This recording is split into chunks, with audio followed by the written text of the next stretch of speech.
बोलो एकादशी महारानी की जय। प्रिय मित्रों, आज आप सभी लोग इस वीडियो में श्रावण मास के शुक्ल पक्ष की जो द्वितीय शुद्ध श्रावण मास है उसके शुक्ल पक्ष की एकादशी का क्या नाम है। सबसे पहले बात करते हैं कि 26 अगस्त शनिवार को रात्रि में 12:10 पर एकादशी लग जाएगी। 27 अगस्त को रविवार को रात्रि में 9:33 तक एकादशी रहेगी। उसके बाद द्वादशी तिथि लग जाएगी। 28 अगस्त सोमवार को सायंकाल 6:23 तक द्वादशी तिथि रहेगी। पारायण की विधि क्या है, कैसे करना चाहिए, आप सभी लोग कथा के बाद में इसके लिए श्रवण करेंगे। और एकादशी रखने वाली 27 अगस्त रविवार को है। प्रिय मित्रों, आप सभी लोग कथा श्रवण करें। धर्मराज युधिष्ठिर बोले कि हे भगवान, अब आप मुझे श्रावण मास के शुक्ल पक्ष की एकादशी की कथा सुनाइए। इस एकादशी का क्या नाम है तथा इसकी विधि क्या है, सो आप कहिए। श्री मधुसूदन भगवान बोले कि हे राजन, अब आप शांति पूर्वक श्रावण मास के शुक्ल पक्ष की एकादशी की कथा सुनिए। इस कथा के श्रवण मात्र से ही वाजपेयी यज्ञ का फल मिलता है। द्वापर युग के प्रारंभ में महिष्मती नाम की नगरी थी। उस नगरी में महाजित नाम का एक राजा राज करता था। वो पुत्रहीन था, इसीलिए वो सदैव दुखी रहता था। उसे वह राज्य कष्टदायक प्रतीत होता था, क्योंकि पुत्र के बिना इस लोक और परलोक दोनों में सुख नहीं है। राजा ने पुत्र की प्राप्ति के लिए बहुत यत्न किए, परंतु वह सब निष्फल हो गए। जब वह राजा वृद्ध होने लगा तो उसकी चिंता और भी बढ़ने लगी। एक दिन उस राजा ने प्रजा को संबोधित करके कहा कि ना तो मैंने अपने जीवन में कोई पाप किया है और ना अन्यायपूर्वक प्रजा से धन ही एकत्रित किया। ना मैंने कभी देवता और ब्राह्मणों का धन छीना है और ना उनका कभी अपमान किया। ना किसी की धरोहर को ही मैंने मारा है। मैंने प्रजा को सदैव पुत्र की तरह पाला है। मैंने अपराधियों को दंड दिए हैं। मैंने कभी किसी से राग द्वेष नहीं किया, सबको समान माना है। इस प्रकार धर्मयुक्त राज्य करने पर भी मैं इस समय महान दुख पा रहा हूँ। सो क्या कारण है, मेरी कुछ भी समझ में नहीं आ रहा है। राजा महिजित की इस बात को विचारने के लिए मंत्री आदि वन को गए। वहाँ वन में जाकर के उन्होंने बड़े बड़े ऋषि मुनियों के दर्शन किए।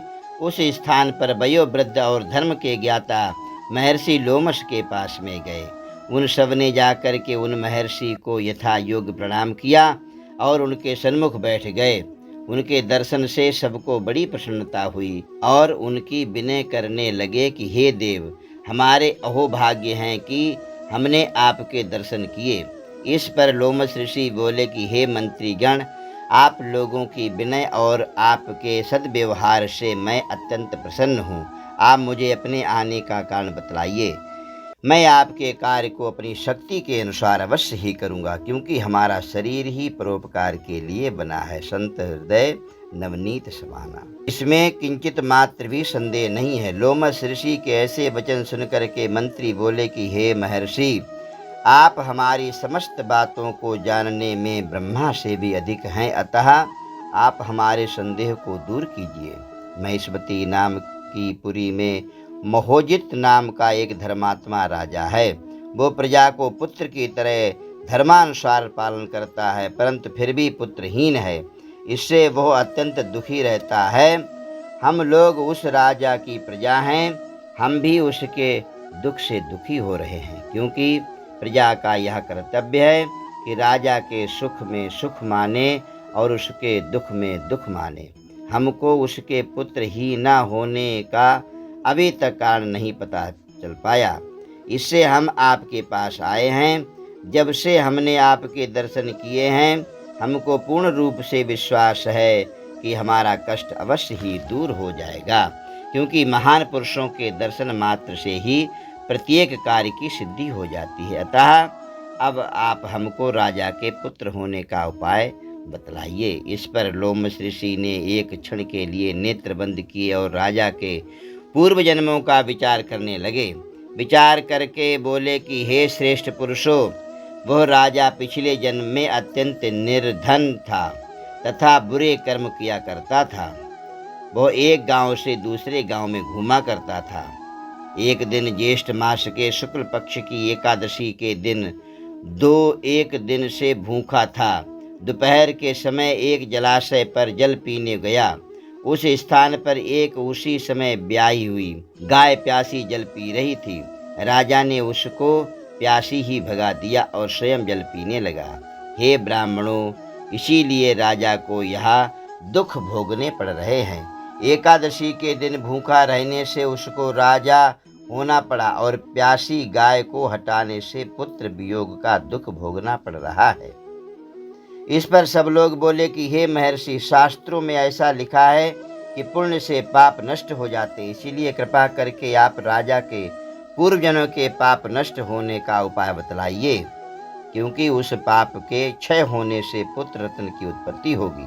ब्राह्मण के ऐसे वचनों को सुन करके लोमश ऋषि बोले कि हे ब्राह्मणों, यदि श्रावण मास के शुक्ल पक्ष की पुत्रदा एकादशी का तुम सब लोग व्रत करो और रात्रि को जागरण करो और उस व्रत का फल राजा को प्रदान कर दो, तो तुम्हारे राजा के पुत्र पैदा होगा। राजा के समस्त दुख कष्ट दूर हो जाएंगे। मंत्रियों सहित समस्त प्रजा महर्षि लोमश ऋषि के वाक्यों को सुनकर के प्रसन्नता पूर्वक अपने नगर को वापस आए और उन सब लोगों ने श्रावण मास के शुक्ल पक्ष की पुत्रदा एकादशी को लोमश ऋषि की आज्ञानुसार विधि पूर्वक व्रत किया और द्वादशी को उसका फल राजा के लिए प्रदान कर दिया। उस पुण्य के प्रभाव से रानी ने गर्भ धारण किया और 9 महीने के पश्चात उसके एक अत्यंत तेजस्वी पुत्र रत्न उत्पन्न हुआ। हे राजन, इसीलिए इस एकादशी का नाम पुत्रदा एकादशी पड़ा। जो मनुष्य पुत्र रत्न को प्राप्त करना चाहते हैं, उन्हें इस एकादशी का विधि पूर्वक व्रत करना चाहिए। इस व्रत के प्रभाव से इस लोक में सुख और परलोक में स्वर्ग की प्राप्ति होती है।